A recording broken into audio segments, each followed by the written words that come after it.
کیا کچھ ہوا. سب سے پہلے بات کر لیتے ہیں یہ جو ایئر اسٹرائکس کی گئی ہیں نام نہاد 6 اور 7 مئی کی درمیانی شب. یہ جو آپریشن سندور کی قیمت ہے نا, اب ہم کہیں گے کہ تم کیا جانو مودی بابو. 3 رافیل طیارے تباہ ہوئے ہیں, ایک SU-30 بھارتی طیارہ تباہ ہوا ہے, ایک MiG-29 طیارہ تباہ ہوا ہے. ساتھ ساتھ انٹرنیشنل میڈیا بھی اب اس کو کوٹ کر رہا ہے. چائے کا بڑا زور ہے اب پکوڑوں کے ساتھ. باتیں کروڑوں کی ہیں مودی سرکار کی اور دکان ان کی پکوڑوں کی نکلتی ہے. تمہارے طیارے اس قابل ہی نہیں ہے کہ وہ پاکستان کا مقابلہ کر سکیں, پاکستان کی سرحدوں کو کراس نہیں کر سکے. JF-17 کے ذریعے ٹارگٹ ہوئے, J-10C کے ذریعے ٹارگٹ ہوئے. بالکل. اور JF-17 کا جب آپ نے ذکر کیا تو یہ بھی بتاتے چلیں کہ حال ہی میں ہم نے PL-15 جو میزائل ابھی حاصل کیے ہیں اور اس کا شاندار کامیاب تجربہ. اچھا آپس کی بات ہے, اس کو ٹیسٹنگ کرنے سے بہتر یہ ہوا کہ ہم نے دشمن کے اوپر پریکٹیکلی ٹیسٹنگ کر کے دیکھی اور وہ پتہ بھی چل گیا کہ وہ کس لیول کا جو ہے وہ میزائل ہے. پاکستان پر جو حملہ کیا ہے وہ پاکستان کے سیویلینز کو ٹارگٹ کیا گیا بے شرموں نے. 3 سال کا بچہ جس کو آپ سمجھ رہے تھے کہ وہ ٹیررسٹ ہے اور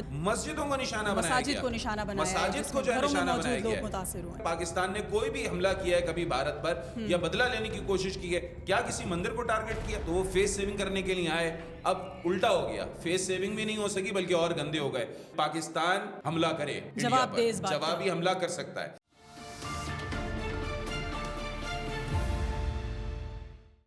السلام علیکم, آپ دیکھ رہے ہیں اینگل 360, ایک ایسا پلیٹ فارم جہاں خبروں کے پردے ہٹائے جاتے ہیں, سازشوں کے دھاگے کھولے جاتے ہیں اور سچ کو بے نقاب کیا جاتا ہے. رات کے سناٹے میں جب آسمان پر دشمن کے طیارے گرجے تو زمین پر صرف ایک آواز گونجی, یہ پاکستان ہے, تمہارا غرور خاک میں ملا دے گا. جب بھارت نے بزدلی کا مظاہرہ کرتے ہوئے نیلم جہلم پروجیکٹ پر حملہ کیا, ہماری عبادت گاہوں کو نشانہ بنایا, 26 معصوم پاکستانیوں کو شہید کیا, تب افواج پاکستان نے دشمن کو وہ سبق سکھایا جو تاریخ میں یاد رکھا جائے گا. آج کے پوڈ کاسٹ میں ہم ذکر کریں گے ان لمحات کا جب وطن کے بیٹے جاگ رہے تھے اور دشمن کو اس کی اپنی ہی آگ میں جھونک دیا گیا. اور اسی موضوع پر گفتگو کے لیے ہمارے ساتھ موجود ہیں سینئر اینکر پرسن علی عابد. علی عابد, ہم نے آپریشن سندور کے حوالے سے آج کے اس پوڈ کاسٹ میں بات کرنی ہے, اور جس طرح آپ نے انٹرو میں ہم نے بات کی کہ کیا کچھ ہوا 6 اور 7 مئی کی درمیانی شب, کس طرح سے بھارت نے ایک مضموم اپنے گھناؤنے جو ان کی سازشیں ہیں اس کو عملی جامہ پہنچانے کی کوشش کی, ایک بھاری جانی نقصان کا سامنا کرنا پڑا, اور اب پاکستان جس طرح سے ریٹیلیٹ کرنے کا پلان کر رہا ہے, تو کیا نظر آ رہا ہے آپ کو؟ دیکھیے, سب سے پہلے تو جو 26 افراد شہید ہوئے ہیں ان کے لیے ہم دعا گو ہیں کہ اللہ تعالیٰ ان کو اپنی جوارگہ رحمت میں جگہ عطا فرمائے. یقیناً یہ ایک جو بھارتی بربریت ہے, پوری دنیا نے دیکھا ہے کہ یہ بھارتی دہشت گردی ثابت ہوئی ہے. اس پر ہم آگے چل کے بات کریں گے. سب سے پہلے بات کر لیتے ہیں یہ جو ایئر اسٹرائکس کی گئی ہیں نام نہاد. یہ آپ نے دپیکا پدوکون کا ایک مشہور و معروف جملہ سنا ہوگا کہ ایک چٹکی سندور کی قیمت تم کیا جانو رمیش بابو. تو پھر یہ جو آپریشن سندور کی قیمت ہے نا, اب ہم کہیں گے کہ تم کیا جانو مودی بابو. اور اس کی قیمت کیا ہے؟ 3 رافیل طیارے تباہ ہوئے ہیں, ایک SU-30 بھارتی طیارہ تباہ ہوا ہے, ایک MiG-29 طیارہ تباہ ہوا ہے, اور ایک بریگیڈ ہیڈ کوارٹر جو ہے وہ صفحہ ہستی سے مٹا ہے. یہ تو وہ چیزیں ہیں جو اب بھارتی میڈیا کو بھی مجبوری کے عالم میں ماننی پڑ رہی ہیں. ساتھ ساتھ انٹرنیشنل میڈیا بھی اب اس کو کوٹ کر رہا ہے. رائٹرز نے بھی اب خبر لگا دی ہے, AFP نے بھی رپورٹ کر دیا ہے, فاکس نیوز نے بھی بریک کر دیا ہے, ساتھ ساتھ BBC نے بھی جو ہے وہ رپورٹ کر دیا ہے, اور انہوں نے انڈین آفیشلز کے نام پر جو ہے اس چیز کو رپورٹ کیا ہے کہ یہ چیزیں تباہی ہوئی ہے بھارت کی. تو اس حد تک جو ہے وہ سبکی کا سامنا کرنا پڑا ہے مودی سرکار کو.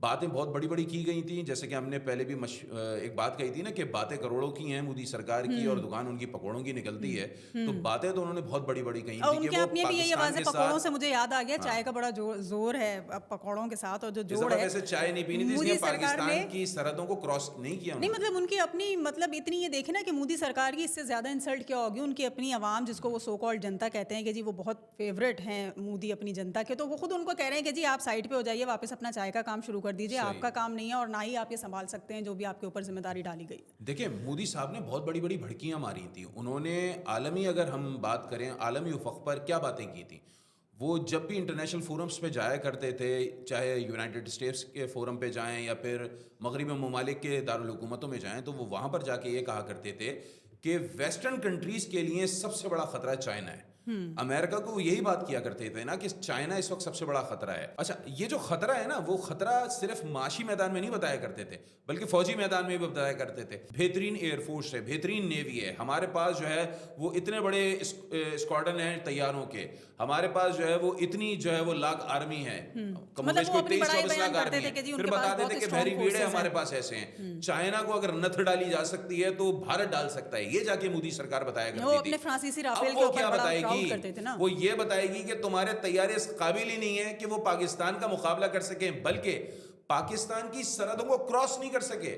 آپ دیکھیں اس دفعہ جو انٹرسیپٹ کیا گیا ہے وہ ایسے کیا گیا ہے کہ پاکستان کی جو سرحدی خلاف ورزی ہے وہ بھارتی طیارے نہیں کر سکے, اور اسی وجہ سے جب ہم نے ٹارگٹ کیا ان کے طیاروں کو, جو ہمارے جیمر سے ان کو جام کیا, ہمارے میزائل سے ان کو ٹارگٹ کیا, ہمارے طیاروں کے ذریعے جب وہ ٹارگٹس ہوئے, JF-17 کے ذریعے ٹارگٹ ہوئے, J-10C کے ذریعے ٹارگٹ ہوئے, ان ہمارے طیاروں کے ذریعے جب وہ ٹارگٹ کیے گئے تو ان کا ملبہ بھارت کے ہی اندر گرا. بالکل. اور JF-17 کا جب آپ نے ذکر کیا تو یہ بھی بتاتے چلیں کہ حال ہی میں ہم نے PL-15 جو میزائل ابھی حاصل کیے ہیں اور اس کا شاندار کامیاب تجربہ اس وقت ہم یہ دیکھ رہے ہیں کہ بڑا بہترین رزلٹ آیا ہے کہ جی 200 کلومیٹر کی جو رینج بتائی جاتی تھی تو ہم نے بھارت کے اندر ہی اس کو نشانہ بنایا. اچھا آپس کی بات ہے, اس کو ٹیسٹنگ کرنے سے بہتر یہ ہوا کہ ہم نے دشمن کے اوپر پریکٹیکلی ٹیسٹنگ کر کے دیکھی اور وہ پتہ بھی چل گیا کہ وہ کس لیول کا جو ہے وہ میزائل ہے.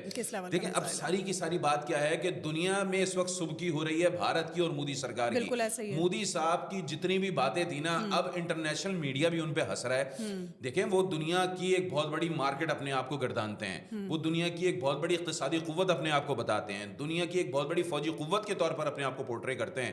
کیا نکلا, پاکستان پر جو حملہ کیا ہے وہ پاکستان کے سیولینز کو ٹارگٹ کیا گیا بے شرموں نے. یہ ہے مودی سرکار, یہ ہے مودی قصائی. اس کا 3 سال کا بچہ جس کو آپ سمجھ رہے تھے کہ وہ ٹیررسٹ ہے, اور جو آپ نے دنیا کو بتانے کی کوشش کی کہ آپ نے ایسی جگہوں کو نشانہ بنایا جو ان کے خیال سے وہ ٹیررسٹ پاکٹس تھیں, جہاں پہ ایک مسجدوں کو نشانہ بنایا گیا, مساجد کو نشانہ بنایا گیا, مساجد کو جو ہے نشانہ بنایا گیا, لوگ متاثر ہوئے, عورتوں کو نشانہ بنایا گیا, بچوں کو نشانہ بنایا گیا, نوجوانوں کو نشانہ بنایا گیا. بالکل ایسے ہی آپ نے نام لیا حافظ سعید کا اور نشانہ آپ نے معصوم لوگوں کو بنایا, آپ نے مساجد کو ٹارگٹ کیا.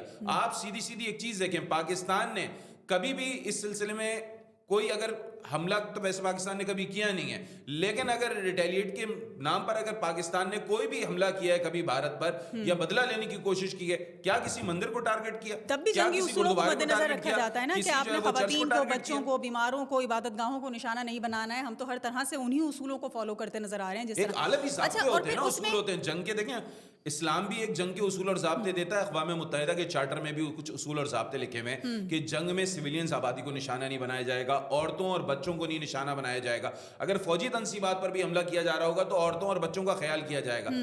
اتنا تو دم خم ہے نہیں کہ ہماری فوجی تنصیبات کو نشانہ بنایا جاتا. لے دے کے آپ نے معصوم سویلینز, وہ بھی جو گاؤں دیہات میں تھے, آسان ٹارگٹ بن سکتے تھے, آپ نے ان کے اوپر میزائل فائر کر دیے.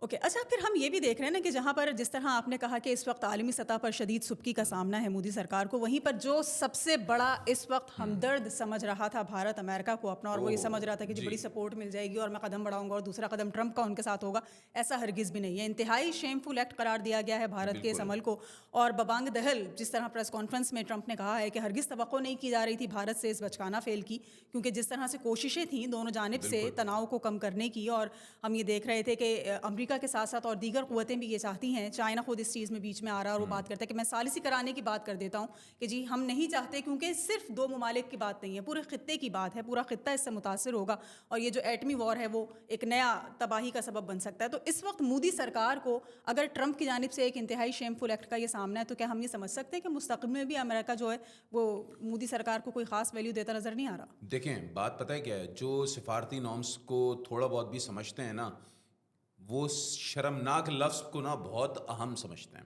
اس کی وجہ یہ ہے کہ کوئی بھی ایک ملک کا صدر کسی بھی دوسرے ملک سے متعلق اگر یہ لفظ استعمال کرے کہ اس کا کوئی بھی ایکٹ شرمناک ہے, تو اس سے متعلق یہ ہے کہ اس حکومت نے, جس حکومت کے صدر نے شرمناک لفظ کو استعمال کیا ہے, وہ دوسرے ملک کی پالیسیوں سے جو ہے وہ مطمئن نہیں ہے, بلکہ وہ چاہتا ہے کہ اس کا پھر وہ کچھ نہ کچھ جو ہے وہ داد رسی بھی کرے, اس کا کچھ نہ کچھ جو ہے وہ پے بھی کرے. ٹھیک ہے نا, اس حد تک جو ہے نا وہ ایک اس لفظ کو اہم لیا جاتا ہے سفارتی نارمز میں کہ شرمناک لفظ جو ہے نا وہ امریکہ نے استعمال کیا ہے, امریکن صدر ڈونلڈ ٹرمپ نے بھارت کے حوالے سے. اب آپ دیکھیں بھارت کی بات ہم وہی کرتے ہیں نا کہ بھارت صبح کچھ بولتا ہے, شام کو کچھ بولتا ہے. انہوں نے پچھلے 1 ہفتے سے وار ہسٹری کیا کریٹ کیا تھا, انہوں نے یہ کریٹ کیا تھا کہ یہ آزاد کشمیر سے جو ہے نا وہ لوگ آئے, انہوں نے ایسا کیا ویسا کیا, اور نام کس پر لگا رہے تھے؟ لشکر طیبہ پہ لگا رہے تھے. وہ حافظ سعید پر الزامات لگا رہے تھے, اور ٹارگٹ انہوں نے کس کو کرنے کی کوشش کی؟ مسعود اظہر کو جو ہے نا, اور ان کو ٹارگٹ نہیں کیا بلکہ وہ ایک کسی زمانے میں وہاں پہ کوئی مدرسہ تھا, اب تو وہ ایک رہائشی کالونی تھی جہاں پہ معصوم بچے رہ رہے تھے, خواتین رہ رہی تھیں, عام لوگ رہ رہے تھے, ادھر انہوں نے اس جگہ کو ٹارگٹ کر دیا. تو بھارت کو جو انٹرنیشنل سکی کا سامنا ہے اس کی وجہ یہ ہے کہ بھارت اپنی کسی بھی ایک بات پر جو ہے نا وہ جمع نہیں رہتا. بھارت کی پالیسی دن میں کچھ ہوتی ہے, رات میں کچھ ہوتی ہے, اور پھر عالمی طور پر ایک چیز یہ بھی دیکھی جاتی ہے کہ آپ جب یہ کہتے ہیں کہ میں بہت طاقتور ہوں, بہت تگڑم کرتی ہوں, میرے پاس اتنے وسائل ہیں, میں یہ کر لوں گی یا وہ کر لوں گی, تو اگر فرض کریں میں آپ پر بھروسہ کر کے کوئی آپ کو کانٹریکٹ دے دوں یا آپ سے یہ بولوں کہ یہ کام کر کے دکھا دو, اور پتہ یہ چلے کہ ٹھائیں فش کھودا پہاڑ نکلا چوہا, تو یہ وہ والی بات ہو گئی نا. پاکستان کے ساتھ جو انہوں نے جنگ کرنے کی کوشش کری, اور جو پاکستان نے ابھی صرف چھوٹا سا ہی اپنا دکھایا ہے نا فیس, ابھی تو ہم نے صرف روکا ہے ان کو اس بمباری سے جس کرنے کے موڈ میں وہ نظر آ رہے تھے, اور پھر جس طرح سے تباہی کا سامنا کرنا پڑا, فوراً سفید جھنڈے انہوں نے ہم کے لہرا دیا, اور یہ کہا گیا کہ جی وہ چاہتے نہیں ہے کہ جنگ ہو. تو یہ جو سفید جھنڈا لہرانے کا مقصد ہے, اس کا یہ مطلب ہوا کہ اب وہ کسی بھی جواب کے لیے تیار نہیں ہو, اور اگر پاکستان کی طرف سے بھارت کو کوئی جواب دیا جاتا ہے تو اس کو یعنی کہ وہ یہ سمجھیں گے کہ پاکستان جنگ کر رہا ہے. دیکھیں میں آپ کو کہہ تو رہا ہوں کہ ان کو سب سے زیادہ تو اس حوالے سے سکی کا سامنا کرنا پڑا, بلکہ ان کو یہ یقین ہی نہیں تھا کہ ان کے طیارے پاکستان کا بارڈر کراس نہیں کر سکیں گے. دیکھیں نا وہ کر ہی نہیں سکے. ہماری جو ٹیکنالوجی تھی, جو ہم نے جو اس وقت وہاں پر سگنلز جیمرز لگائے ہوئے تھے, اس کے ذریعے ہم نے ان کے طیاروں کے سگنلز ہی جیم کر دیے, اور ہمارے ان ریڈارز نے ایسا کام کیا کہ ان کے طیارے پاکستان کی فضائی حدود میں داخل ہی نہیں ہو سکے, اور اس لیے جب ہم نے ٹارگٹ کیے ان طیاروں کو تو ملبہ بھارت کے اندر ہی گرا. ہاں, اور یہ وہ تمام باتیں تھیں جو پہلے سے بتائی جا رہی تھی بھارت کو. ہم نے اپنے پوڈ کاسٹ میں بھی ڈفرینٹ مہمانوں کے ساتھ بھی اور آپس میں بھی ہم نے جو بات چیت کی, تو ہم نے یہ وارننگز دی تھیں کہ آپ یہ مت سمجھیے گا کہ پاکستان کی افواج انتہائی کمزور ہیں, یا ان کے پاس ٹیکنالوجی نہیں ہے, یا ان کے پاس صلاحیت نہیں ہے, اور وہ یہ سمجھ رہے تھے کہ شاید جو کہا جا رہا ہے ایسا نہیں ہے, اور اب انہوں نے اس کا پریکٹیکلی جو ہے وہ دیکھ بھی لیا کہ جو کہا گیا اس پہ کس طرح عمل درآمد کیا گیا. لیکن مسئلہ یہ ہے کہ میڈیا کے اندر جس طریقے سے گودی میڈیا نے ایک وہاں پر اگینسٹ پاکستان ایک جنگی جنون پیدا کر دیا تھا نا, جنگی ماحول پیدا کر دیا تھا, تو اب کچھ نہ کچھ تو ایکٹ کرنا تھا نا, تو کہیں نہ کہیں تو فیس سیونگ کرنی تھی, تو وہ فیس سیونگ کرنے کے لیے آئے. اب الٹا ہو گیا, فیس سیونگ بھی نہیں ہو سکی بلکہ اور گندے ہو گئے. رات سے لے کے آج صبح تک جو ہے وہ چھپانے کی کوشش کی, لیکن کیا ہوا, اب انٹرنیشنل میڈیا کوٹ کر چکا ہے کہ بھائی ہاں ان کے طیارے تباہ ہوئے ہیں, ان کے جو ہے وہ فوجیوں کو نقصان پہنچا ہے.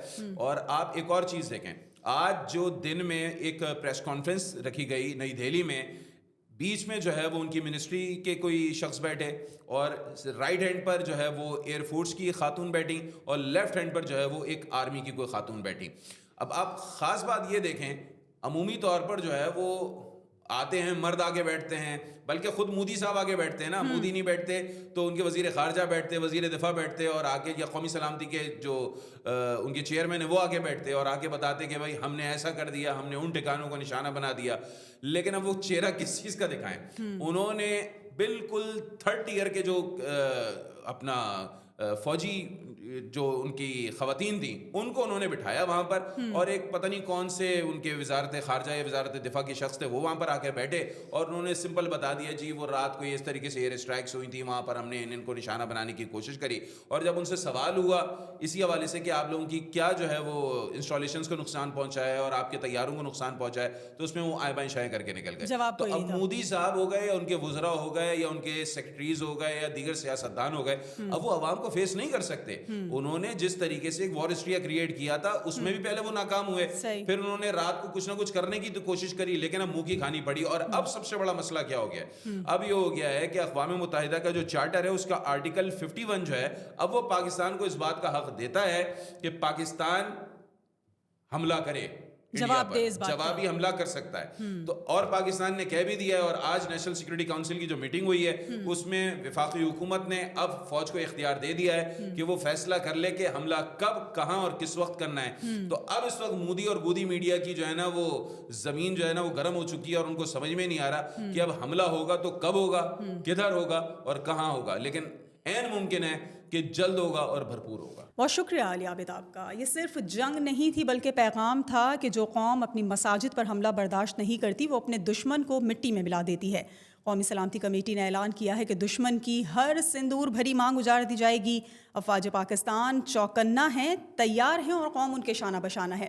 یہ پاکستان ہے، یہاں صرف امن کی زبان سمجھی جاتی ہے یا پھر فولاد کی۔ آج کے لیے اتنا ہی، ہمیں اجازت دیجیے، اللہ حافظ۔